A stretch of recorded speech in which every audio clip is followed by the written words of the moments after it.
Well, apparently it was Stephen Graham Jones Day recently, and I thought I would do my part by starting out my spooky marathon, Spoopathon, with a Stephen Graham Jones review. So let's get to it.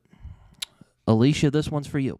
Hello, everyone. Britton here, also known as Samoki Dude, and today, as you gathered from my little intro there, I am covering The Only Good Indians by. Oh, let me move my thumb there. Stephen Graham Jones. I am covering The Only Good Indians by Stephen Graham Jones, who has really jumped up as one of the more popular horror authors of our generation. He's been writing for a while, but I didn't really hear about him until The Only Good Indians came out and really made some splashes across the literary world. And I thought it was really good, and I think this is a pretty damn good book. So I'm just going to get into it before too long and I start rambling to myself. So, yeah. I don't really like using the term subverting my expectations very often. I find it's generic and it doesn't really say anything. It's like when someone says, I like the characters. That's totally fine. I mean, mind you, I'm not saying that's a bad thing.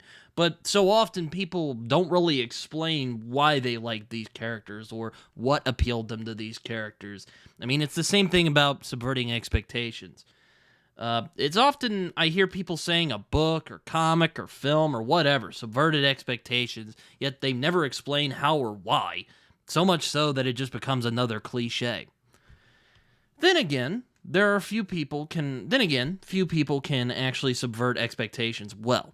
It's pretty hard to do after all. George R. R. Martin really rocked the world by subverting a lot of classic fantasy tropes with his Song of Ice and Fire series, or Game of Thrones, if you're familiar with the television series.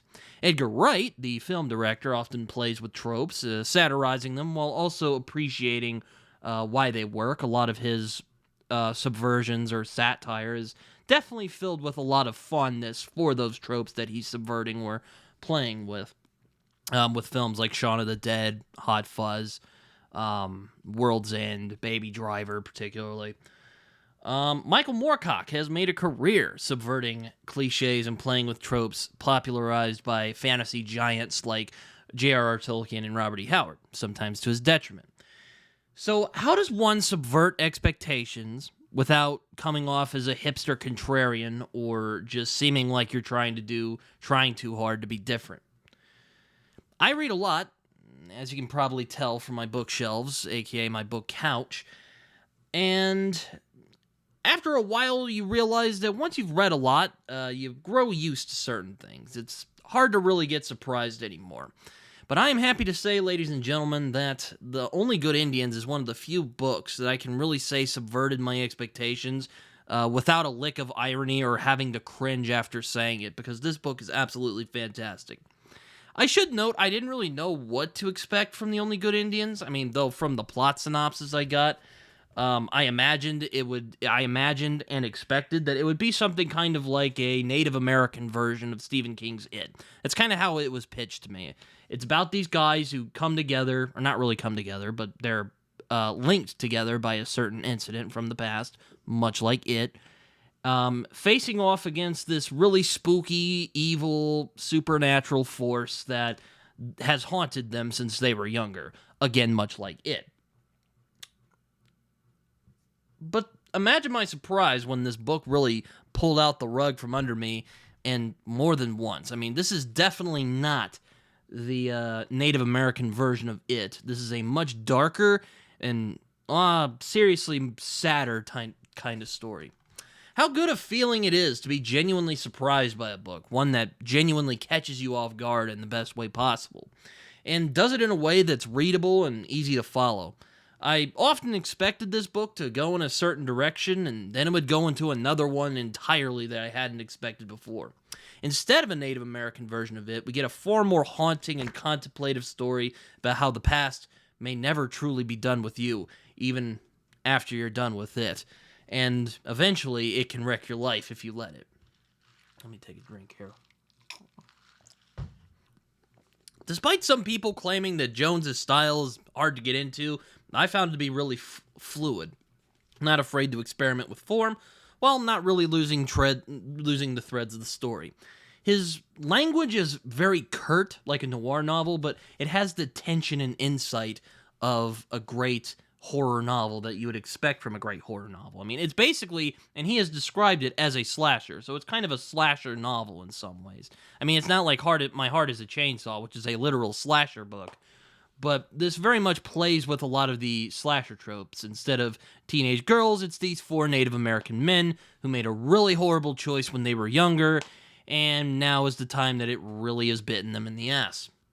I was reminded a lot of Jason Aaron's comic Scalped. I don't know if anyone is very familiar with it, but it's a comic that came out from Vertigo back in the day. It was really Jason Aaron's big break before he would go on to write stuff like Southern Bastards and his epic Thor run, which is great. You guys should go check it out. I will admit, it is not one of my favorite Jason Aaron works. I actually think he does the idea of the outsider coming back to his former community a lot better in Southern Bastards, personally. But this book particularly reminded me of Scalped in terms of how this is a story, much like Scalped, about a group of people that seem to have been forgotten. And it's about a group of Native Americans attempting to make it in a world that seems to have forgotten them and have treated them badly and have routinely treated them badly for nearly 2 centuries now.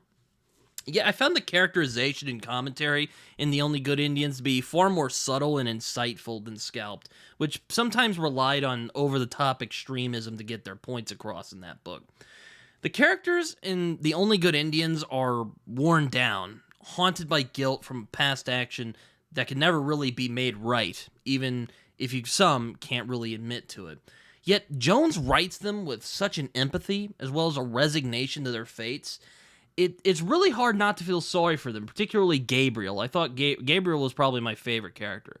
He's this guy, you've probably known him, he's that guy who's kind of just fucked up his life, and, you know, he's kind of a screw-up. But, God, you feel bad for the guy. He is really trying his best. And even though a lot of the screw-ups he's done are his fault, even when he's trying to just do normal things and, you know, try to be a responsible human being, even then, shit just keeps getting in his way. And it's really hard not to feel sorry for Gabriel. And Gabriel was actually my favorite character in the story. I thought he was, well, him and Lewis, I thought were my favorite characters of the story. Probably because I could relate to Lewis a lot. Not with the Native American angst, but he is very nerdy, much like myself, and he likes a lot of fantasy novels like myself, so, you know, there was a lot of relation there.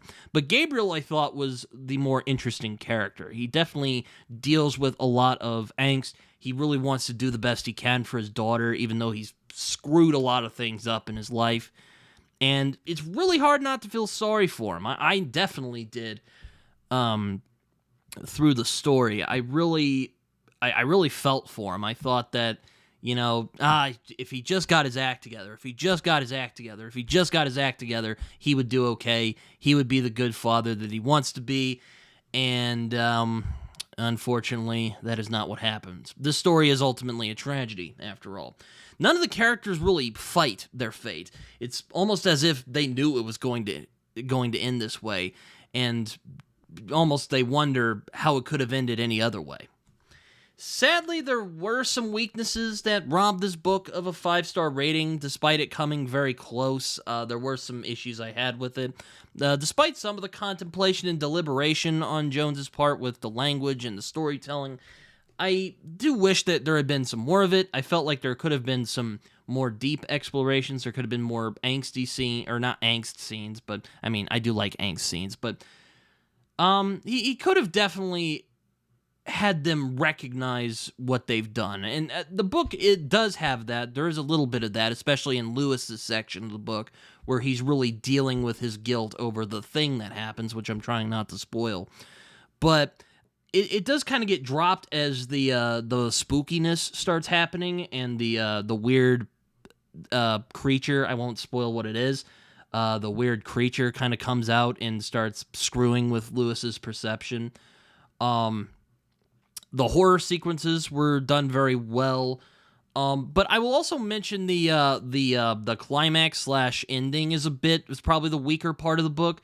Well, mostly the ending. The climax is actually pretty clever. I really liked the basketball game between the creature and Gabriel's daughter, which, you know, could really be silly in many other cases, and a lesser writer probably couldn't have pulled it off. But yet somehow Stephen Graham Jones pulls off the basketball game between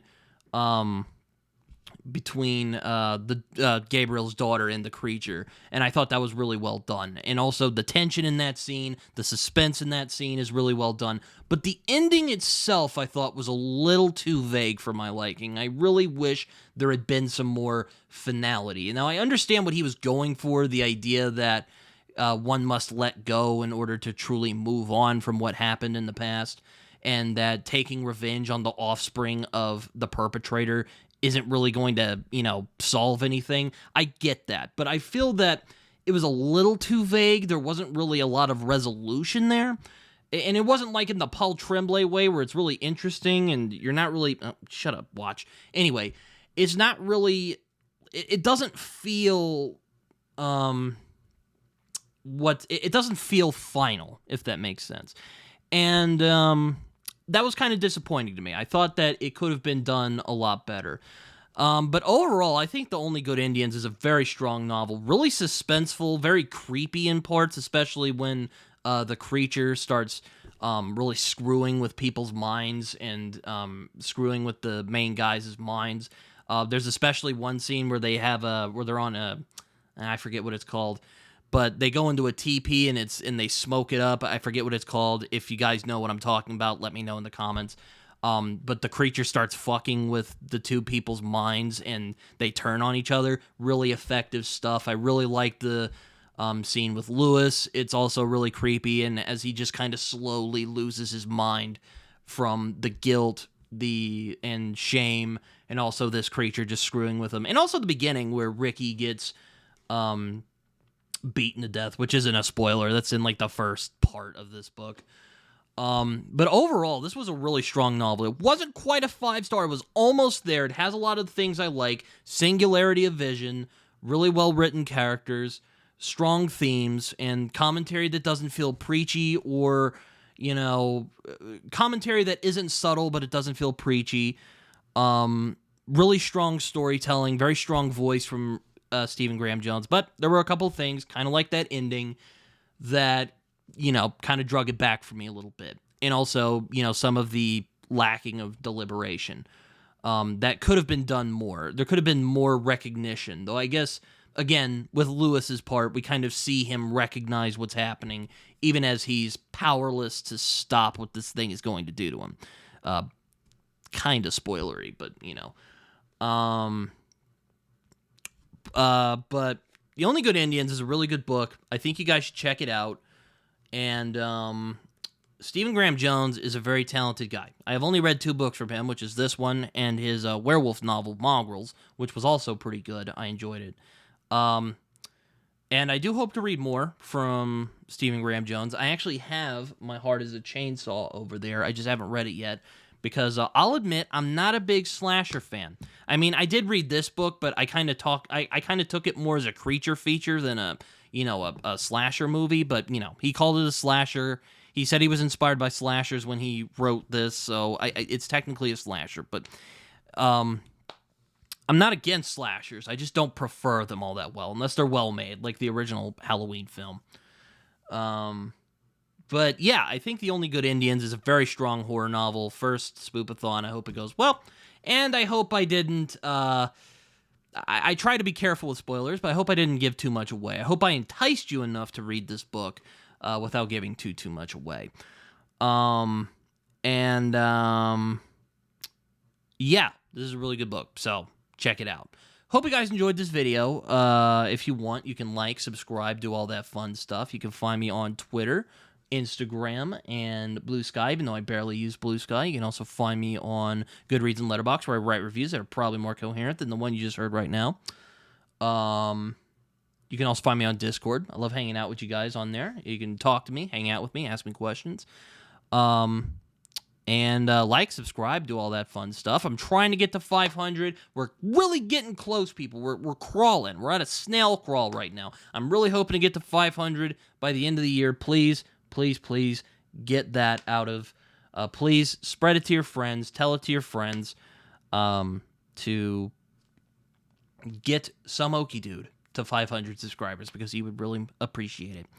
But like, subscribe, do all this stuff. As my friend John Minton likes to say, it feels good when you do it. And I know he's a big horror lover, as am I. I think he would really enjoy The Only Good Indians. I think he enjoyed My Heart is a Chainsaw. So I think he would like The Only Good Indians. I think he would really take to it. But, yeah, that's really all I have for today. This is the first Spoopathon review, and until next time, see you guys later. Bye-bye.